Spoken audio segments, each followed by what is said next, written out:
Nós vamos ler o texto de hoje em Lucas capítulo 16, do 19 ao 31. Depois vamos orar antes de seguirmos com a palavra.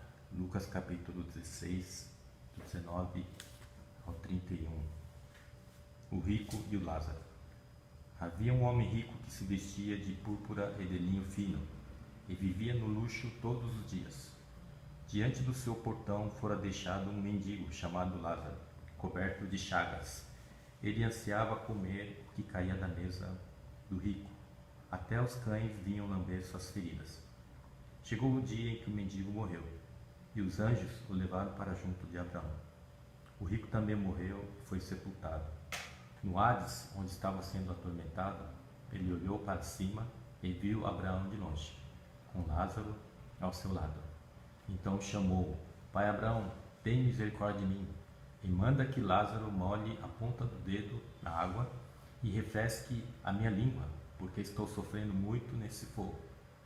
Mas Abraão respondeu: Filho, lembre-se de que durante a sua vida você recebeu coisas boas, enquanto que Lázaro recebeu coisas más.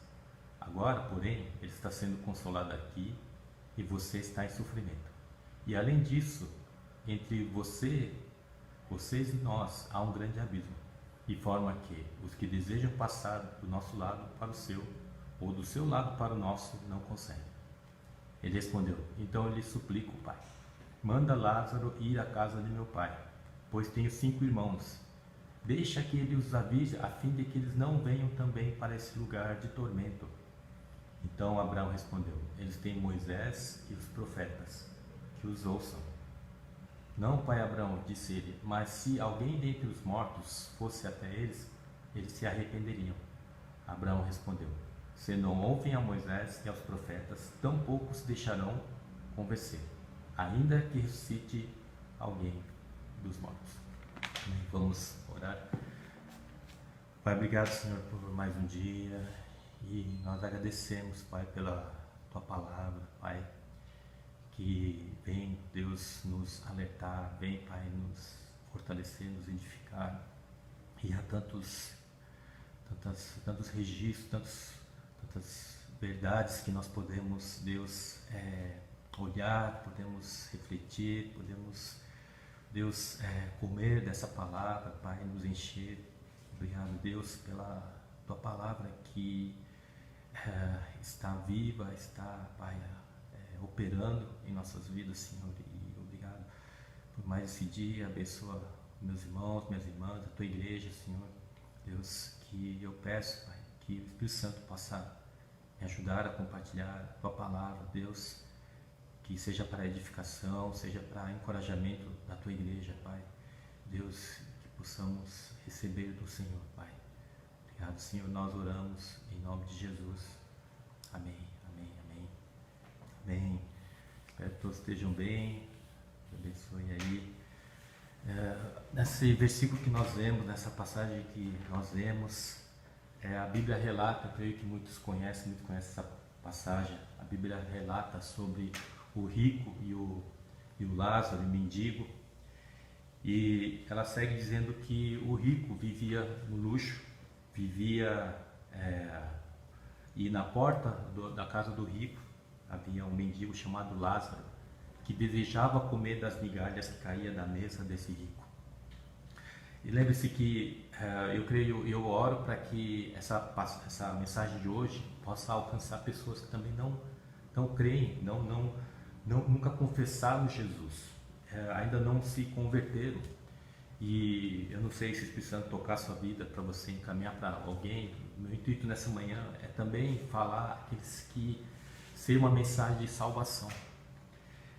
E nessa passagem, o rico não se refere somente à pessoa a ter os bens, ter uma vida boa, ter carro, ter casa. Não há problema nenhum em você ter carro, casa, você ter dinheiro, não há problema nenhum.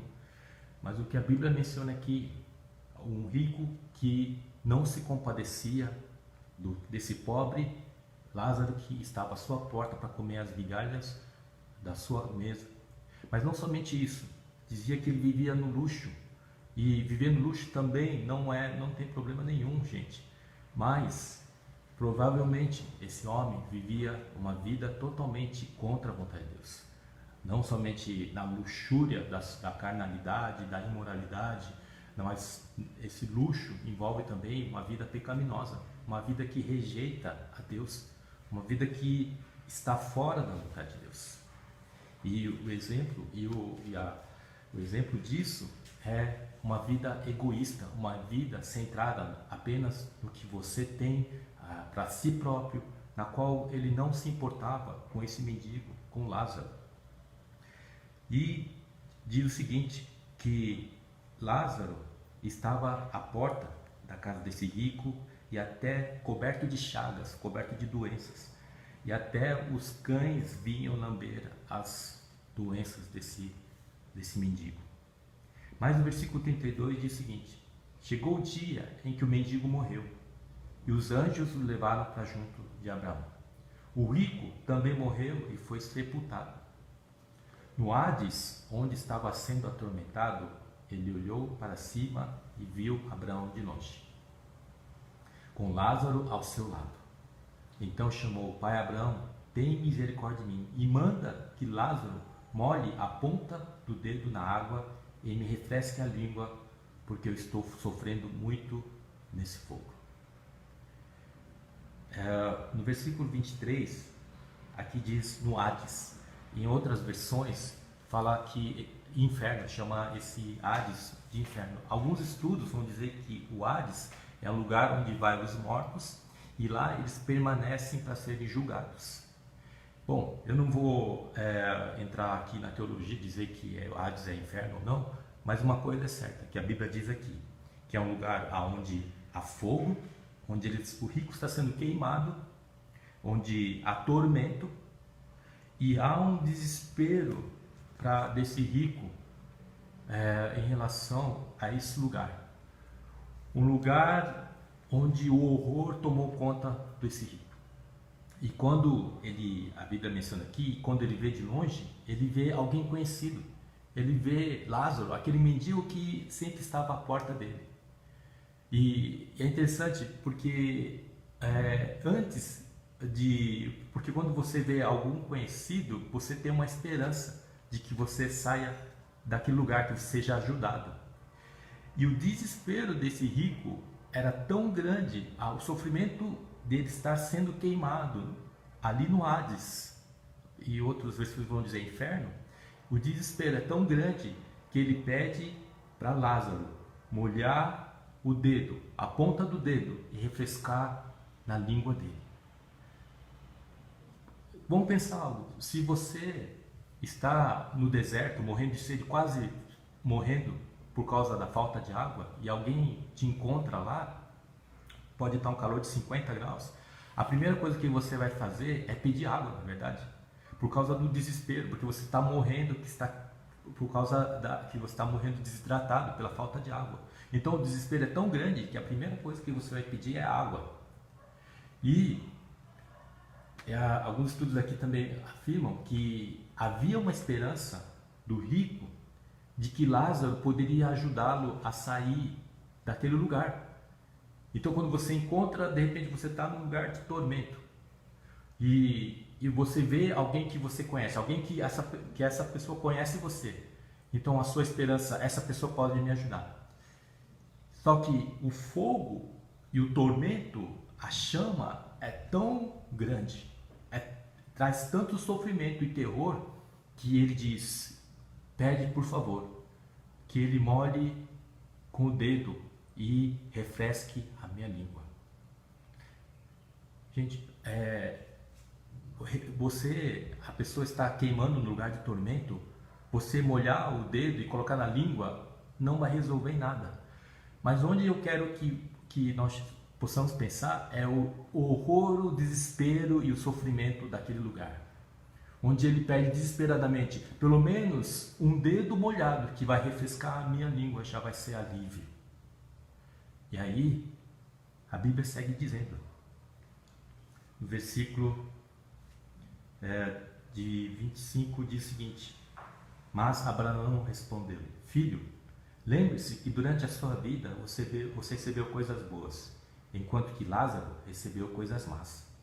Agora, porém, ele está sendo consolado aqui e você está em sofrimento. E além disso, entre vocês e nós há um grande abismo, de forma que os que desejam passar para o nosso lado, ou para o nosso lado para o seu, ou do seu lado para o nosso, não conseguem. E Abraão diz o seguinte, que não somente não é possível Lázaro, aquele que você rejeitou, nunca estendeu a mão, viveu uma vida egoísta, viveu uma vida no pecado, nunca olhou para os pobres, aquele que estava à sua porta.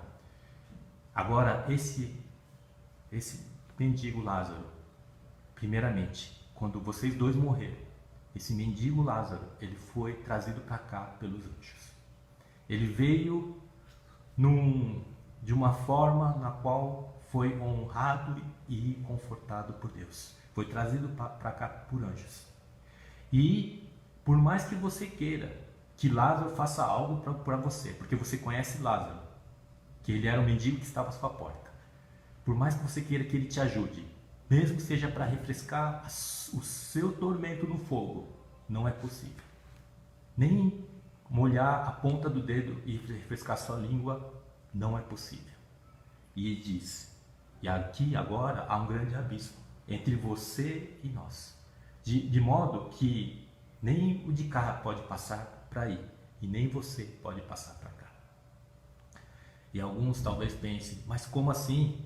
Como Deus pode ser tão punitivo? Como ele pode punir uma pessoa a ponto de nem sequer deixar que o mendigo, que o Lázaro, quem ele conhecia, refrescasse a língua dele com o dedo molhado? Mas Abraão disse, não é possível. Não é possível nem ele refrescar a sua língua com o dedo, como também não é possível agora, não é mais possível você vir para o lado de cá. E nem os que estão aqui poderão passar para o lado de cá. Não é mais possível. E então, o rico segue dizendo, ele respondeu, eu te suplico, pai, manda Lázaro ir à casa de meu pai, pois tem 5 irmãos. Deixa que ele os avise, a fim de que eles não venham para este lugar de tormento. Abraão respondeu, eles têm a Moisés e os profetas, que os ouçam.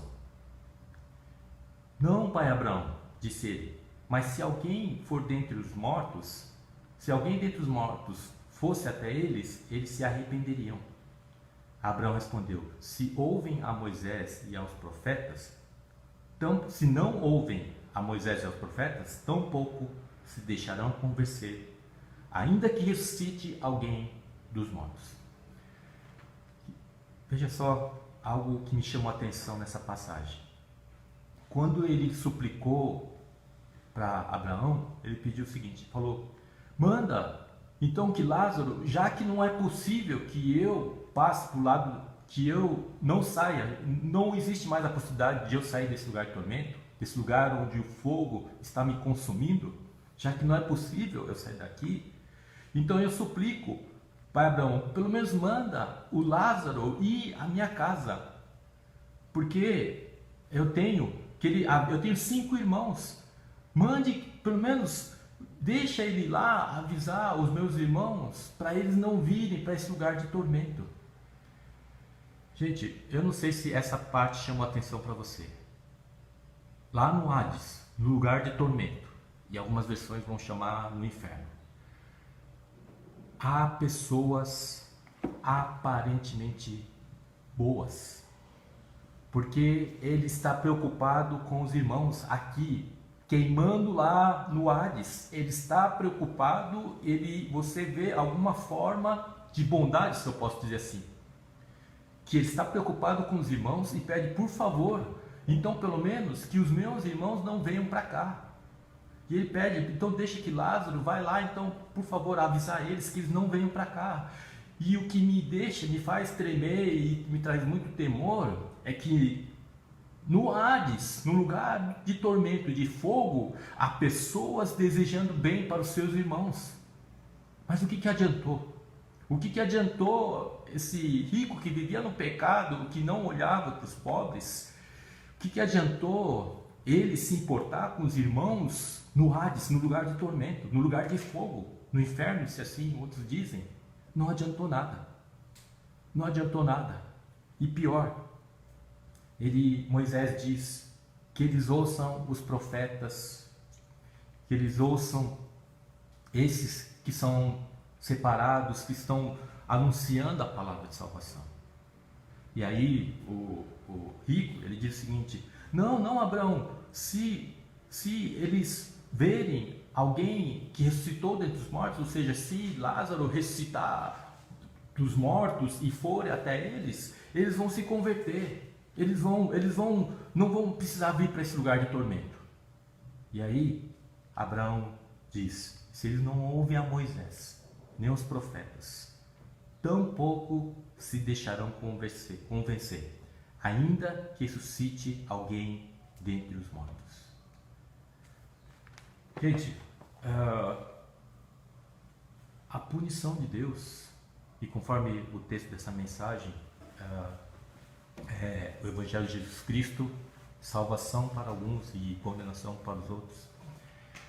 A punição de Deus é algo terrível, algo imensurável em relação à dor, sofrimento, angústia, tormento, o fogo. Mas, conforme nós vemos aqui, alguém que se arrependeu, mas foi tarde demais. Não teve a ideia do que era se arrepender atrasado.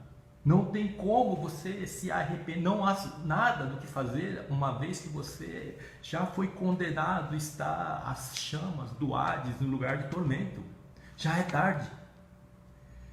E esse rico pecador, não estou falando que o rico é pecador, mas estou falando que nesse caso desse homem rico que rejeitava as coisas de Deus, nesse caso, ele se preocupou com a família, para que a família não fosse para esse lugar.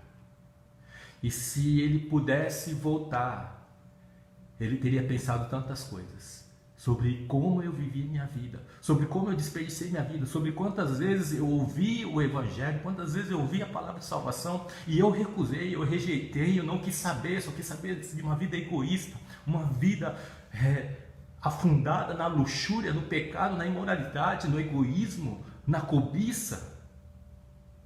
E aí, agora se encontra num lugar onde já é muito tarde. E Abraão disse: não tem mais como você passar para cá e nem para lá. E muito menos sequer você ter um alívio do fato de você estar sendo queimado. O alívio que você pediu. Nem isso é possível. Nem isso, já é tarde. E aí eu fico pensando, como o ser humano consegue viver uma vida longe, rejeitando a Deus com as suas próprias forças, com as suas próprias decisões, com a sua própria vontade, contra a vontade de Deus. E aí Abraão diz aqui: se eles não ouvem os profetas, se não, tão pouco eles vão crer em Deus, crer em salvação, mesmo que ressuscite alguém dos mortos. Sabe que eu estava conversando esses dias com um amigo que mora na Espanha, um irmão que era da nossa igreja, muito querido, e eu não sei se ele vai ouvir essa mensagem, e ele disse o seguinte: na Espanha, você sabe, é um dos lugares que mais está morrendo gente do corona, 700, 600, 800 pessoas por dia. E ele disse algo, ele disse: olha, nem assim as pessoas ainda continuam com o coração endurecido para as coisas de Deus. Mesmo com algo tão terrível que está acontecendo, as pessoas não estão com o coração aberto para a palavra. E eu fico pensando, o ser humano, ele tem essa capacidade de querer viver uma vida totalmente independente de Deus. O ser humano, ele tem uma tendência para o mal, uma tendência para viver totalmente escravo das coisas materiais, escravo do poder, escravo do pecado, e rejeita a salvação de Deus, e rejeita o Evangelho. E eu quero dizer algo para você que está ouvindo, que talvez nunca confessou Jesus, que não é crente, como nós estamos aqui no Insta e no Face, de repente vá para alguém. Não seja como esse homem que se encontrou já muito tarde para se arrepender, para pensar até na salvação dos seus próprios entes queridos. E sabe, nós sabemos que quem convence o pecador é Deus, não é o homem, não é a força do homem. Mas sabe, quando você ouve a respeito de salvação, ouve a respeito de Jesus, ouve a respeito de arrependimento, sabe, tem uma grande diferença se você recebe de bom grado. E eu lembro, porque eu desde 12 anos eu frequentei a igreja, mas eu só fui me converter aos 27. Quando eu tinha mais ou menos uns 20, 21 anos, eu fiz uma escola, um discipulado, e aí no final do discipulado foi feito um convite para confessar os pecados, receber Jesus. Eu fiz toda essa confissão, mas eu não me converti. Mas sabe, eu sempre estive aberto para as coisas de Deus. Eu sempre desejei, eu já tive várias vezes que não era crente, mas eu fui na igreja. E como era igreja coreana, falava em coreano, não entendia direito, mas eu tinha esse desejo de conhecer Deus. Então eu era aberto, quando os amigos vinham em casa, eles oravam por mim e eu recebia a oração. Só que eu fui me converter só com 27 anos. Mas veja, sempre que houve uma palavra a respeito de Deus, sempre que houve um convite, eu sempre aceitei de bom grado. É isso que eu queria falar para você, que ainda não se converteu e ainda não sabe muito a respeito das coisas de Deus. Lembre-se que tudo que vem de Deus, do nosso Senhor Jesus Cristo, a respeito de salvação, a respeito de vida eterna, a respeito de bondade de Deus, a respeito de misericórdia. Então você, de bom grado, sempre aceite, sempre quando vieres a oportunidade de você conhecer Jesus, conhecer a palavra, aceite isso. E no devido tempo, o Espírito Santo há de converter a sua vida e você nascer de novo. E por isso que para nós que crentes em Jesus Cristo, nós não devemos evangelizar alguém e falar, tá vendo, ele não aceitou a palavra, ele não confessou Jesus, e então ele está condenado e eu não falo mais de Jesus. Não, você deve semear a palavra, e a Bíblia diz, a fé vem pelo ouvir, e ouvir a palavra. E quem é que prega a palavra? É eu e você que fala do amor de Deus. É eu e você que pregamos a salvação. Então as pessoas precisam ouvir e não dizer assim, tá vendo, ele rejeitou o Evangelho e está condenado. Não. Muitas vezes a pessoa ela reage e no interior dela fala, poxa, eu quero sim um dia. Mas o Espírito Santo que convence o pecador. É ele que convence. E por isso que nós devemos pensar sobre o destino desse homem que, se você for ver, até lá no Hades parecia que havia algo de bom nele, porque ele se preocupou com a família, se preocupou com os irmãos. E por isso que nós devemos pensar sobre algo terrível que é a condenação. E devemos pensar duas coisas. Nós fomos salvos de uma grande condenação, gente, da separação eterna, de um lugar terrível como esse, da separação de Deus para sempre. Mas outra coisa que eu penso e milhares de outras pessoas que estão indo à perdição. E como esse rico pecador que está agonizando, que desejava desejava ardentemente que pudesse voltar o tempo e se aí falar, não, eu deveria ter vivido uma vida diferente, eu deveria ter ouvido quando me falaram da salvação, Mas agora foi tarde para ele. Agora é tarde. E Abraão disse: não tem mais como você passar daí para cá. Nem sequer você ter alívio na sua língua do fogo que está te consumindo. Não há mais, não há mais. Não há mais esperança, não há mais. Não há mais o que fazer. E o que eu penso é que nós que cremos, nós que sabemos, nós que fomos salvos, devemos olhar para esses que estão indo para esse lugar. Devemos olhar para esses que estão cegamente indo para o lugar de tormento. E eu pensei algo muito sério, eu ouvi algo muito sério, na verdade. Sabe? O Espírito Santo habita em mim e em você, os que foram regenerados em Cristo Jesus.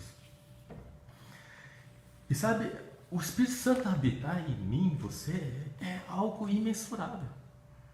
É o próprio poder de Deus, é a própria vida que emana do alto, que está sobre nós. Mas para que isso? Para quê? Para apenas nós vivermos as nossas bênçãos? Para apenas um dia nós sermos salvos? Para apenas um dia nós estarmos lá com o Cordeiro para todo sempre? Sim, também. Mas e esses que eu acabei de mencionar aqui? E esses que estão indo cegamente a esse lago, esse lugar de tormento, de fogo eterno, que queima de dia e de noite, onde pessoas desejam a morte e não podem morrer. Elas desejam a morte para acabar com o sofrimento, mas não podem, não há mais o que fazer. E eu e você, que temos, essa é a salvação que vai livrar os pecadores de ir para esse lugar. E sabe o que eu ouvi de A.W. Tozer, que foi um dos homens mais cheios de Deus na sua geração, e eu sugiro que você ouça ele. Ele disse algo que me chocou, é algo que me fez despertar, que tem a ver com o que eu acabei de falar. Ele disse o seguinte, que nós, os cristãos, às vezes temos é como se você tivesse um alívio da consciência e da responsabilidade, quando, por exemplo, você vê missionários que vêm na nossa igreja, ou homens cheios de Deus, que vêm na nossa igreja, e você fala: nossa, que bênção, que maravilha, isso é para eles, isso são eles. E aí você tem um alívio falso, querendo dizer assim: é eles, são eles que fazem, são só os missionários, são só os pastores, são só os grandes homens de Deus que têm essa responsabilidade. Mas isso é uma falsa transferência de responsabilidade, compreende? Então você fica calmo, tranquilo. Então é eles que fazem, eu não preciso. E deixa eu compartilhar algo. Sabe? Para você ter paixão pelos perdidos, é necessário estar cheio de Deus. Senão a dormência espiritual toma conta da sua vida. Senão o mundo, as paixões do mundo, a cobiça, a carne, as coisas materiais, as coisas referentes à carne dominam a sua vida. E quando você está em dormência espiritual, aquilo que deveria estar alcançando vidas, alcançando projetos, ou seja, tantas coisas que seja, elas estão apagadas, estão enterradas. E é por isso que quando A.W. Tozer disse que isso é algo muito sério, que quando nós temos esse alívio da responsabilidade das coisas de Deus, nós deixamos de exercer a nossa função como aquele sal e luz da terra que vai livrar esses perdidos que estão indo ao lugar de tormento. E, gente, deixa eu falar algo que Deus ministrou muito no meu coração esses dias. Não é fácil você estar cheio do Espírito Santo, porque a gente acha que é assim, a gente de repente se afunda em tantos prazeres que satisfazem a nossa carne, e em 2 minutos eu quero estar cheio do Espírito Santo. Não é assim. Não é assim. E quando Deus, quando nós queremos estar cheios do Espírito Santo, por que nós devemos estar cheios? Para que não haja dormência espiritual, para que as almas, a paixão pelas almas esteja aceso, para que projetos que Deus tem em relação no seu emprego, como profissional, ou como empresário, ou como missionário, ou como pastor, ou como chamado que Deus tem, isso esteja vivo, isso esteja queimando. Só que isso não é possível se você está em dormência espiritual. E as pessoas, os cristãos estão achando que pode se viver uma vida do jeito que quer, e apenas um estalar de dedos pode ser cheio do Espírito Santo. Não é assim. Porque o Deus que puniu de uma maneira tão severa e dura, você acha que Ele vai aceitar ser resto em nossas vidas? Você acha que Ele é colocado em segundo plano e eu me lambuzo com tantas coisas mundanas e agora em apenas um estalar de dedo eu quero que eu quero ser cheio do Espírito Santo, eu quero ser usado por Deus? Você acha que é assim? Você acha que Deus ele pode ser colocado em segundo plano em nossas vidas? E sabe uma coisa, o Espírito Santo vai mostrar a você, se você crê, se você deseja, ele vai mostrar áreas, ele vai mostrar coisas que precisam ser renegadas, coisas que você vai precisar abrir mão. Ele vai mostrar para você que buscar esse cheio do Espírito Santo, cheio de Deus, que é algo que custa santidade, custa devoção, custa abrir mão de coisas, custa você persistir. E ele vai mostrar isso. E aí sim, o seu espírito vai estar vivo. Aí sim, os sonhos de Deus estarão vivos na tua vida. Aí sim, você vai estar queimando. Aí sim, você vai olhar para esses perdidos que estão indo rumo às chamas. E você vai se compadecer.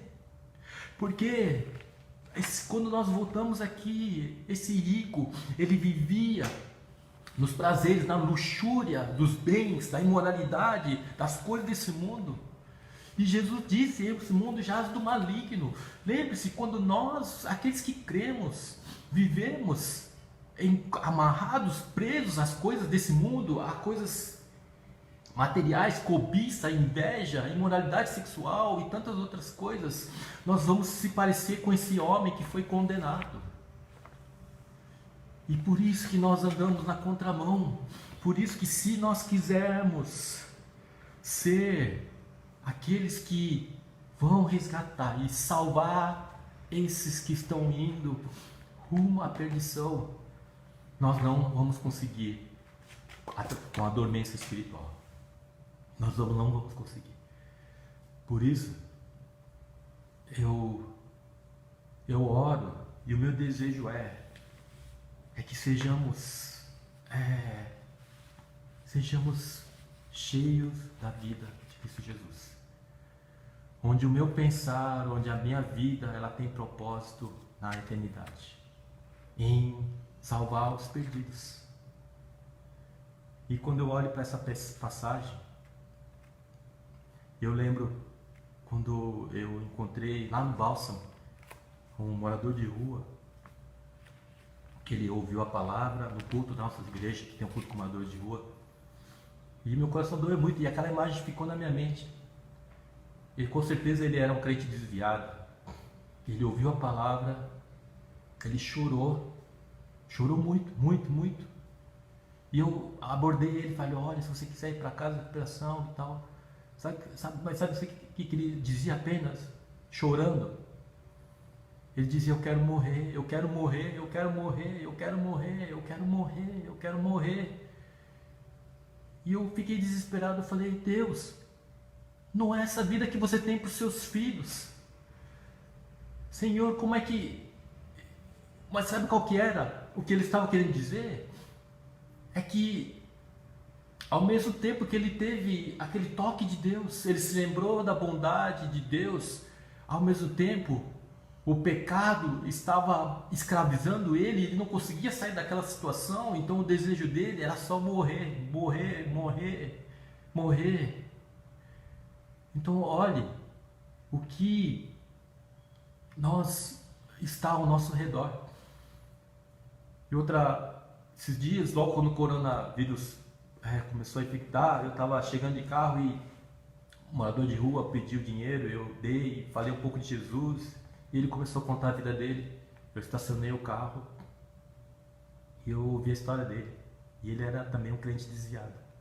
Ele falou, eu me afastei da igreja, porque eu questionei Deus. Eu perdi a minha esposa e a minha filha. Eu pedi para ele contar o que aconteceu. Ele falou, a minha filha, ela se acidentou no parquinho, nova, acho que era 6 anos, e ela veio a falecer. E logo após, a minha esposa, ela não aguentou tamanha dor. E quando eu cheguei em casa, isso foi poucos dias depois, ela havia se enforcado. Ele falou, e por isso eu questionei Deus. E por isso eu estou desviado. Ele era chefe, comandava várias pessoas, ele era chefe, ele era o encarregado geral, ganhava super bem. E por isso, e por causa dessa decepção, ele largou, ele foi parar nas ruas. E graças a Deus que eu pude dar uma palavra. Ele falou, eu quero sair da rua. Eu falo, irmão, tem ONGs e casas de mas se você não conseguir até lá, eu espero que logo que acabe. Passei o endereço da igreja, falei da casa de recuperação. Eu falei, irmão, tem essa possibilidade sim. E olha, você não culpe a Deus. Deus não é culpado por isso. Não deixe o diabo colocar essa mentira na sua vida. E sabe, quantos irmãos nossos, quantos perdidos estão aí nas ruas? Não somente nas ruas, mas nas empresas, nas faculdades, estão sorrindo, estão aparentemente bem, mas conforme nós vemos esse texto, quando chegarem àquele lugar, não há mais nada que eu e você possa fazer. Mas, se nós queremos sentir o ardor pelo perdido, sentir o ardor de viver uma vida para Deus, se nós queremos estar conectados com Deus e não na dormência espiritual, haverá um custo de você buscar Deus, de persistir. Haverá um custo de você abrir mão de coisas. Porque, irmão, eu vou te falar, se não for assim, viver numa superficialidade espiritual, você vai querer fazer com a sua força. Isso não vai ter fruto. O fruto vai ser limitado, porque é com a sua força. Mas se você se encher de Deus, se você depender de Deus, você desejar viver para Deus e amar o mundo perdido, Deus vai te capacitar, Deus vai te encher e Deus vai te usar. Por isso, eu quero deixar essa passagem para os irmãos, que há um mundo que está caminhando rumo à condenação eterna. E não adianta falar, isso é só para os missionários, isso é só para os pastores. É conforme eu disse agora há pouco. É uma falsa alívio de responsabilidade com as coisas do reino de Deus. O missionário faz, então tá bom. Eu não preciso orar, não preciso buscar, não preciso abrir mão de coisas mundanas que às vezes me atrapalham. Mas um versículo, uma passagem, eu temo muito. Você pode até optar, não, eu quero viver na superficialidade. Não, eu quero viver no comodismo. Tudo bem, é um direito seu. Mas eu temo uma passagem que diz, porque você não é quente nem frio, estou a ponto de vomitar da minha boca. Isso me traz muito tremor. Eu não quero ser... E sabe quando vem a pergunta, você está pronto para encontrar com Jesus? E a volta de Jesus, ninguém sabe a hora, mas temos que estar prontos. E saiba de algo. O estar vivo espiritualmente vai exigir algo seu. E o Espírito Santo vai te mostrar. Mas saiba de algo. A cada minuto, a cada dia, você vai estar incendiado pelos sonhos, pelos desejos de Deus. Você vai estar conectado. Os projetos, os sonhos, o chamado de Deus vai estar vivo em você. Não vai estar morto. Você não vai ser infrutífero, mas sim frutífero. E Deus vai te usar. E Deus quer te usar. Amém? Amém. Amém. Espero que tenha abençoado sua vida. Desculpe se foi um pouco duro, mas eu só quis falar algo que Deus colocou em meu coração, que eu creio que também é para despertar a igreja de Jesus e observar essa passagem que nós vemos, que é algo tão sério, tão real, tão real. E não temos muito tempo. Não podemos nos dar ao luxo de vivermos uma vida superficial, uma vida fria espiritual, ou na qual colocamos Deus em segundo plano. Não podemos dar esse luxo. Amém? Amém. Amém, irmãos. Deus abençoe. Vamos orar, né? Vamos orar. Vamos orar. Pai, obrigado, Senhor, pela Tua palavra, Deus. Que o Senhor possa, Deus, nos encorajar, Pai. E nos levar a um nível mais profundo de dedicação, de entrega, de vida com o Senhor, Pai. Deus, Pai, desperta os Teus filhos, aqueles, seja no trabalho, seja através de projetos na sua profissão, seja aqueles que têm chamado missionário, aqueles que o Senhor está chamando como pastor, ministro, evangelistas, aqueles que, e também o Senhor quer usar muitos daqueles que não estão fazendo trabalho na igreja, como pastor, missionário, mas que estão nas suas faculdades, no seu trabalho, empresários que têm dedicado a sua empresa com projetos totalmente ligados ao reino. Que o Senhor desperte, Pai, desperte, Deus, desperte, nos desperte, desperta o nosso espírito, Deus. Queremos, Pai, sim, Deus, nós sabemos que não é algo fácil, Pai, mas nos traz a consciência, Pai, nos traz a consciência, Deus. E obrigado, Espírito Santo, obrigado, Deus, por essa oportunidade. Eu oro abençoando os meus irmãos, a Tua igreja, Deus, que o Senhor derrame a Tua paz nesse dia, em nome de Jesus. Amém, amém, irmãos. Hoje à tarde, que aqueles que desejarem, nós teremos 5 horas de novo, será a mesma palavra, estaremos tendo nosso culto online. E também, último aviso, aqueles que desejarem entregar seu dízimo, oferta, os dados estão aí na página do Insta, ok? E você pode, e não, claro, mas não aqueles que desejarem somente, ok? Deus abençoe, amém, Deus abençoe a todos aí, obrigado por orar, estarem juntos, Deus abençoe a todos, e 5 horas estaremos, aqueles que desejarem participar, Deus abençoe a todos, um ótimo restante de dia.